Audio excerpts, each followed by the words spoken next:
images that we are seeing now in Hillsborough. And this water that is there, is this the rain or these rivers that have overflowed? How did it all get there? Where can it go?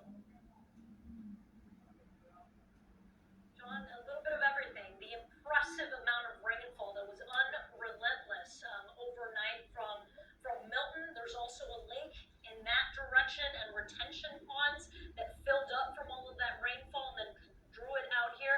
And then there's also high tide. We heard Tampa Mayor Jane Castor warning that we're not out of the woods yet when it comes to flooding. The tide swelling the rivers and causing flash flooding, causing flooding issues, period, where it can be a dangerous situation. And we're witnessing this right now. I know that they have been throughout the morning checking in, deputies checking in on cars too that have been flooded out to make sure there's nobody in need of their help. But we know, again, in that assisted living facility, over 100 people that do need their help right now. All right. And at the other end of this water, an assisted living facility, people need to be taken out of. Isabel, if you could have the camera push in again so we can take a look at some of these vehicles that are stuck there.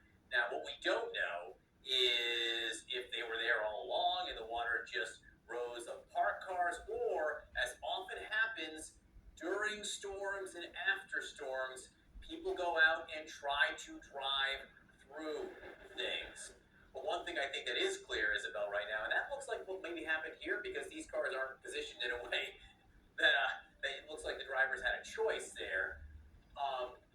Just again, describe how widespread this is and what you've seen among in regards to flooded vehicles. Right, John, and it's a little windy right now. Hope you can hear me okay. What caught Sheriff Chad Cronister by surprise, as I was talking to him this morning, was how many areas of Hillsborough County, his county, that would normally never dream of seeing this flood. People woke up and were suddenly blindsided by this flooding. That's what he told me. I don't believe that this is an area that would normally experience something of this nature.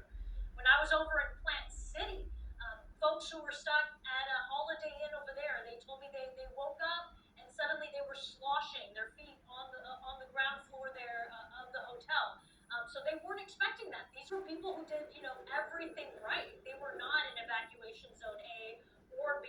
They were further inland